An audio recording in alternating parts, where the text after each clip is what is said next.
Simon en Garfunkel sing die lied Stille Nag. Maar in die agtergrond speel die 7 uur nuus. Saam met die pragtige vredeslied wat hulle sing, hoor mense net aaklige berigte van geweld, rampe en lyding. Die afgelope paar weke se nuus is geensins anders nie. Geweld en rampe en lyding en vrees. Ons vraag vanoggend in hierdie video is, wat behoort ons te sing te midde van hierdie nuus? Of meer spesifiek, wat behoort ons te bid? In die hart van die bergrede, Jesus se mees omvattende prediking, ontvang ons 'n ongelooflike gebed. Een wat deur die eeue deur Christene in klomp verskillende situasies gebid is. 'n Gebed vir 'n tyd soos hierdie. Kom ons lees die eerste deel van hierdie teks saam uit Matteus 6 vanaf vers 5 tot 8.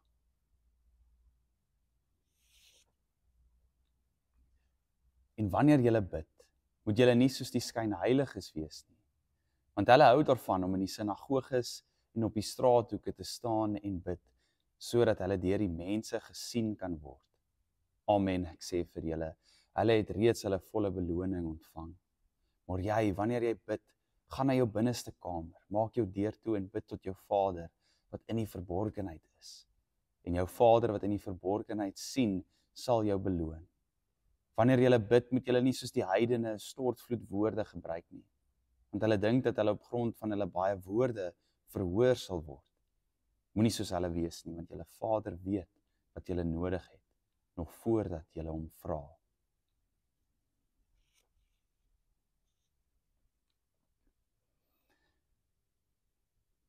Hier lees ons dat ons wel verkeerd kan bid.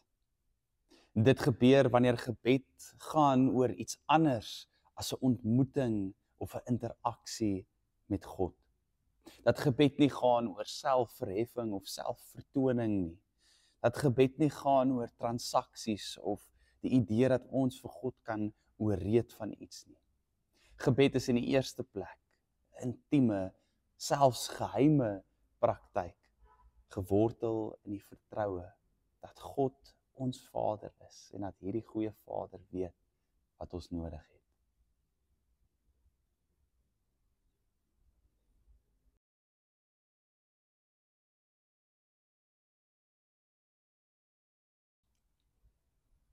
So hoe behoort ons dan te bid? Kom ons lees verder. So moet julle dan bid, sê Jesus. Ons Vader wat in die hemele is. Laat u naam geheilig word. Laat u koninkryk kom. Laat u wil geskied, soos in die hemel, so ook op die aarde. Gee ons vandag ons daaglikse brood en vergeef ons ons skulde, soos ook ons hulle vergeef wat teenoor ons skuldig staan. En bring ons nie in versoeking nie, maar verlos ons van die bose, want aan u behoort die koninkryk en die krag en die heerlikheid tot in ewigheid. Amen.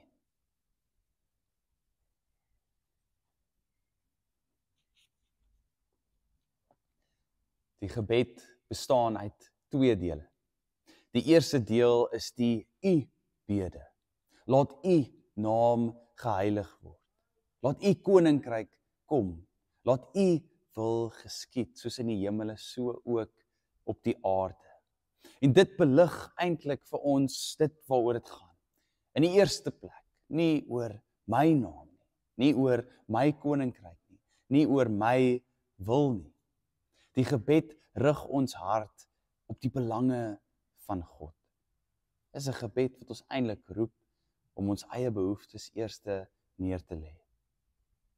Om te bid tot die Vader wat in die hemele is nie om te sê dat God ver is nie. Dit gaan nie eintlik so seer oor plek nie, maar oor wyse. Om te bid tot hierdie Vader wat in die hemele is om te sê, hierdie Vader is verhewe.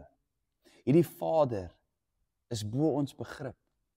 Hierdie Vader is God. En daarmee saam natuurlik bely ons dat ons nie God is nie.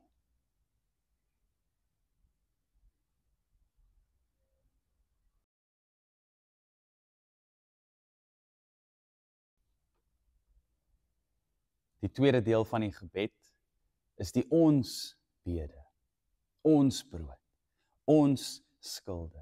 Verlos ons van die bose. Enige goeie ouer dra die belange van hulle kind na aan die hart. Hier hoor ons, daar is plek in gebed vir menslike behoeftes, vir brood, vergifnis, beskerming of verlossing. Maar weer eens, waaroor gaan dit? Ons bid vir daaglikse brood. Nie die brood wat ons kan opgaar, daaglikse brood sodat ons vertrou. Ons bid vir vergifnis, soos ons hulle vergewe. Ons bid vir verlossing van die bose, want ons is so geneig om deel te neem aan die boosheid in die wêreld. En dalk die belangrikste van alles, ons bid nie vir my brood nie, my vergifnis, my beskerming, maar ons sin. Hierdie gebed verbind ons aan mense. Jy kan nie hierdie gebed bid sonder om dit saam met en ter wille van ander te bid nie.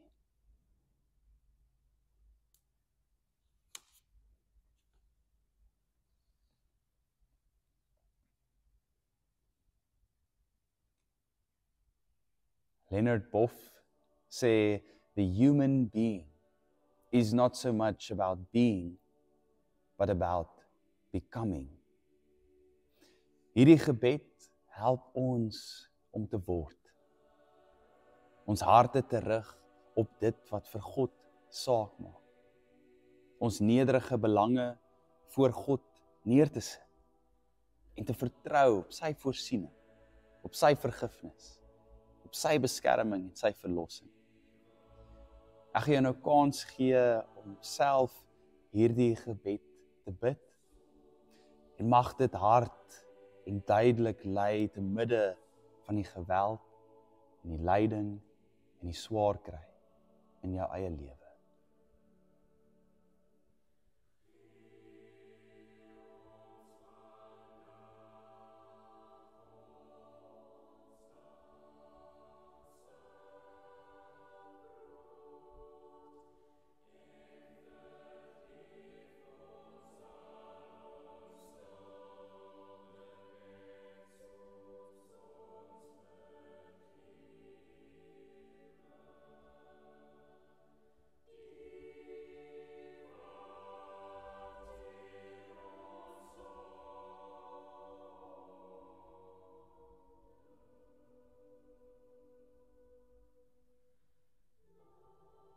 Amen.